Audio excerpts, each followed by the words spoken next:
पुष्पा 2 की एंडिंग ना बहुत बुरी है। चलो तुम्हें एग्जांपल के साथ समझा देते हैं। कांड शुरू होते हैं मूवी के लगभग 1 घंटा 55 मिनट बीत जाने के बाद। पुष्पा अपना 2000 टन माल चेन्नई का बॉर्डर पार करा के वापस आ चुका है। शेखावत को नकली चंदन पकड़ाकर उसका चूतिया काट चुका है। श्रीवल्ली के प्रेग्नेंट होने की बात सुनने के बाद वो साड़ी पहनकर डांस भी करते हैं। मूवी में अचानक से नए नए कैरेक्टर्स की एंट्री होने लगती है, जो पुष्पा के भाई की बेटी कावेरी को छेड़ने के जुर्म में पुष्पा से रगड़े जाने की सजा उनको दी जाती है। यहाँ से वो बंदा और उसके दोस्त लोग पुष्पा से दुश्मनी मानने लगते हैं। देखो, मुझे सबसे ज्यादा खुन्नस इस चीज से होती है कि भाई तुम्हारी आधी से ज्यादा पिक्चर खत्म हो जाने के बाद भी तुम नए नए कैरेक्टर्स को इंट्रोड्यूस करते जा रहे हो। पार्ट 1 में भी यही किया था आपने। इसको देखो, मैं ऐसे कुछ गलत नहीं मानता, बट यार उसका एक तरीका होता है, एक लहजा होता है, एक रूल होता है। आप ऐसे ही अचानक से किसी कैरेक्टर को हमारे सामने लाकर नहीं रख सकते कि अब तक जिन कैरेक्टर्स को आप देख रहे थे उनकी एमकेसी अब तुम ये देखो। यार इस चीज पर थोड़ी देर बाद अभी और डिटेल में चर्चा करेंगे उस मिस्टर बॉम्बास्टिक के लिए, बट अभी के लिए आगे बढ़ो। वो अब जब पुष्पा मूव ऑन कर जाता है, स्पेशली अपने भाई की बातों से, पुष्पा फिर से अपने काम पर लग जाता है। वो भंवर सिंह को ये बार बार और चकमा देकर अपने माल को श्रीलंका पहुंचा देता है।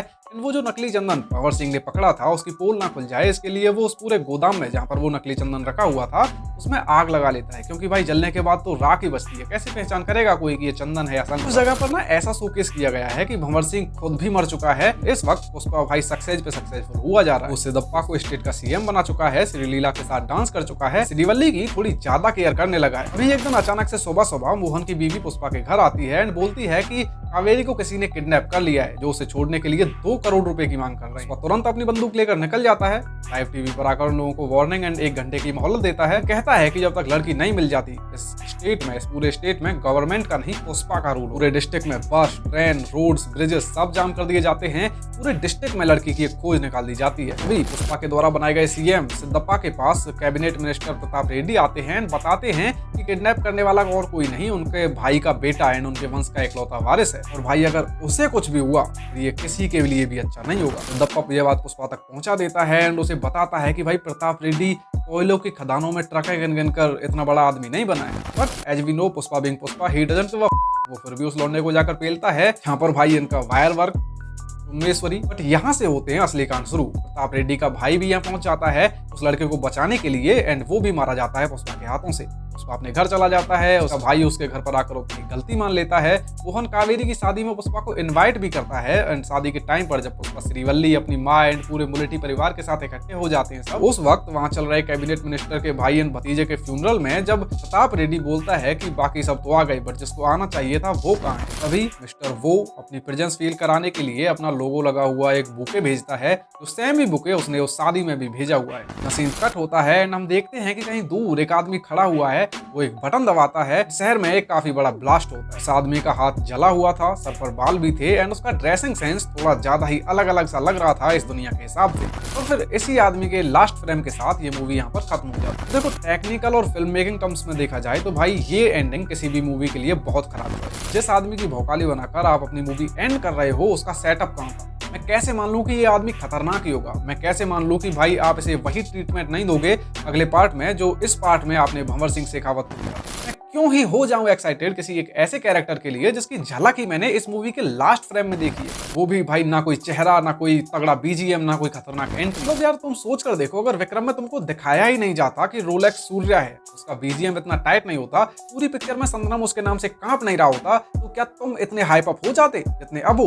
बिल्कुल नहीं। अब भले ही आप ये लीक करा दो कि ये कैरेक्टर पार्ट 3 में विजय देवरकोंडा प्ले करेगा, बट यार सेटअप भी तो किया जाता है ना अपने कैरेक्टर से। तो देखो, सेटअप से मेरा मतलब ये नहीं है जो बकचोदी आपने इसके पार्ट 1 में की, वो तो इससे भी ज्यादा खराब मूव था। बट यार आपकी एंडिंग का एग्जीक्यूशन इतना गंदा क्यों होता है? हर बार आपके कैरेक्टर्स अब्रप्ट फील होते हैं, आउट ऑफ प्लॉट फील होते हैं। ये मूवी की एंडिंग शॉक, जॉय, सैडनेस जैसे किसी भी इमोशन को भाई ट्रिगर या इवोक नहीं कर पाती। इवन आपकी मूवीज की एंडिंग रश्ड फील होती है। इसे देखकर ये पता लगता है कि ये कहानी वो तो नहीं है जो आपने इस मूवी के पार्ट 3 में दिखाना चाहते थे। पता नहीं किसी प्रोड्यूसर के प्रेशर में आकर या ज्यादा पैसे कमाने के लालच में आपने अपनी मूवी की कहानी को ये जो एक फिलर सी एंडिंग दी है, पार्ट 3 सेटअप करने की जो कोशिश आपने की है, ये भी अपना पर्पज अच्छे से सर्व नहीं कर पाती। आपके पार्ट 1 की stretched ending, where is Pushpa, even movie के फर्स्ट हाफ तक से भी भाई यही वाइब आ रही थी कि आप इस कहानी को कोई एक अच्छा क्लोजर दोगे, बट नहीं, आप मूवी के उस पूरे जापान वाले सीन को, ट्रेलर के 50 शॉट्स को, इवन वेयर इज पुष्पा को पार्ट 3 पे डालकर हमारे सामने ऑलमोस्ट एक फिलर सा एपिसोड पेश करते हो। इसकी cinematography, music, action, wire work, direction, even ending कुछ अच्छा नहीं था। सोच के देखो, एक मूवी की एंडिंग एक मूवी के वर्ड ऑफ माउथ को स्प्रेड करने में कितनी अहम भूमिका निभाती है। एक अच्छी well written, well made, well executed ending ने हनुमान मूवी को स्टैंडर्ड्स को भाई कहां से कहां लाकर खड़ा कर दिया था, हम सब देख चुके हैं। बट आप अपनी मूवी की एंडिंग को यूज कर रहे हो ऑडियंसेस को कंफ्यूज करने के, हाइप बनाने की एक नाकाम कोशिश करने के लिए, एक अननेसेसरी सीक्वल को सेटअप करने के लिए। मानता हूं कि Pushpa as a overall movie को एंजॉय की जा सकती है, जो मैंने की भी है। मार्टिन, गदर 2 या गणपत की तरह मैं अपने काम से नफरत नहीं करने लगा था ये पिक्चर देखने के बाद। कुछ स्पेसिफिक टर्म्स एंड कंडीशन को फॉलो करके देखा जाए तो भाई मूवी काफी इंटरटेनिंग है टाइम पास करने के लिए। ये सोचो कि थिएटर से बाहर निकलते टाइम लोगों के माइंड में सबसे ज्यादा फ्रेश आपकी मूवी की एंडिंग होती है, तो वो लोगों को ओपिनियन बनाते टाइम आपकी मूवी को, पूरी मूवी को as a overall product hurt करती है। इसीलिए क्लाइमैक्स मूवी के लास्ट में रखे जाते हैं। वीएफएक्स का सबसे ज्यादा खर्चा फाइनल फाइट पर किया जाता है। मूवी के लास्ट के 15 मिनट को ऑडियंसेस को कुछ ऐसा दिखाया जाता है जिसे देखकर पब्लिक पागल हो जाती है, जिससे कि वो आपकी मूवी की सारी कमियों को भूलकर उसे एक अच्छी मूवी कंसीडर करे। जो मूवी ये करने में अनसक्सेसफुल होती है भाई, उसी की एंडिंग को खराब मान लिया जाता है, जिसकी वजह से वो पूरी मूवी खराब मान ली जाती है। यही सब हुआ पुष्पा 2 के साथ।